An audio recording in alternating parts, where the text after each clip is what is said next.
Switching now to dividing fractions. When we divide fractions, we actually don't like to divide them.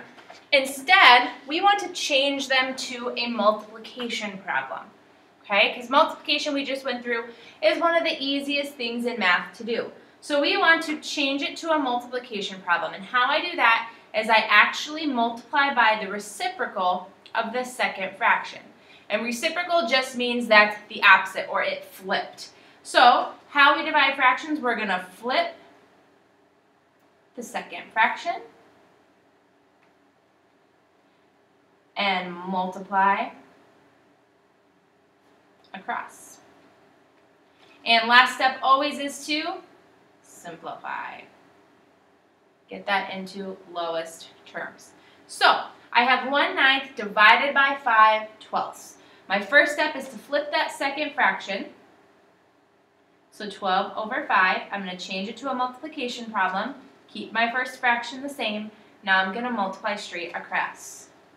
That's going to give me 12. 9 times 5 is 45. I know that I can divide both of those by by 3 to simplify. 12 divided by 3 is 4. 45 divided by 3 is 15. That's as far down as it can go. Okay. Next one there, 3/7 divided by 8. Well, I know that's like 8 over 1 because we talked about that last time. Whole number is just over 1. I need to flip that second fraction to change it to a multiplication problem. And I'm going to keep my first the same. Multiply straight across. 3 times 1 is 3. 7 times 8 is 56. That cannot be simplified. It already is in lowest terms. Next one there, oh, I got my integer rules again. I have 5/8 divided by -3/4. So a positive divided by a negative is going to be a negative at the end. I'm going to keep my first fraction the same. I want to change it to a multiplication problem, but in order to do that, I have to flip this second fraction.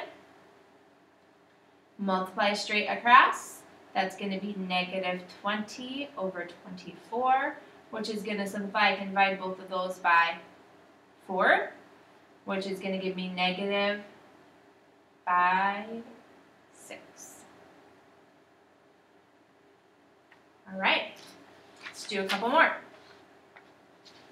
6 3/8 divided by -4 1/4. Here I got a popcorn each, and hopefully you already saw I'm dealing with a negative there, so my answer, I have a positive divided by a negative, so my answer is going to have to be negative.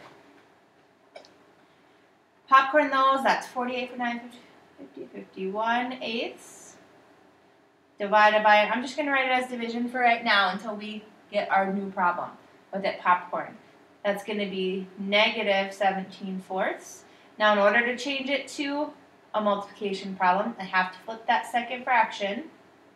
And this time I'm going to cross simplify because I'm working with a 51. I'm working with some pretty big numbers. So I'm going to look across. What can you divide both 8 and -4 by? Oh, a 4. That's going to give me 2. That's going to be a -1. Got to keep in mind integer rules. 51 and 17. Now you may be sitting there thinking, I don't know what I can divide those by, but you can actually divide them both by 17. 51 divided by 17 is going to be 3. 17 divided by 17 is going to be 1. All right, 3 times -1 is -3. 2 times 1 is 2. How many whole times can 2 go into 3? Well, I know my answer is going to be negative. 1 whole time with 1 left over. So my answer is going to be -1.5. Now, last one there, I have a negative divided by a negative, which is going to give me a positive answer. So if I don't want to worry about the negative signs here, I don't really need to. I know my answer is going to be positive. So I'm going to go ahead and popcorn each of those. That's going to be 34/5 divided by 12/5. You need to change it to a multiplication problem, so 34/5 times 5/12. Already I see I can cancel those 5s out that are diagonally there. I can divide both 34 and 17 by 2. That's going to give me 17 and 6. Those are both 1s, which is going to be 17/6 when I multiply across. 6 goes into 17. 2 times with 5 left over. All right, go ahead and pause the video. There's a couple there that I would like you to do. Be sure that you keep in mind our integer rules when you're doing these. Negatives times positives, positives times negatives, positives times positives, negatives times negatives. All right, let's see how you did there. We have 7/9, remember that's over 1, times -1/14. You could cross simplify there to be -1/18.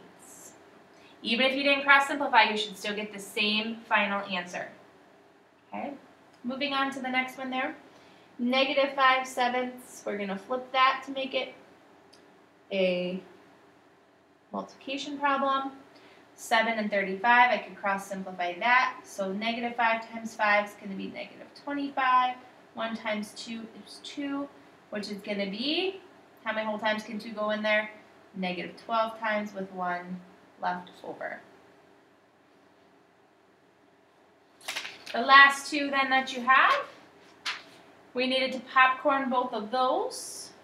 And now I'm dealing with a positive times a negative, so my whole answer has to be negative at the end. That's going to be 11/4 divided by 11/3. Need to rewrite that to a multiplication problem.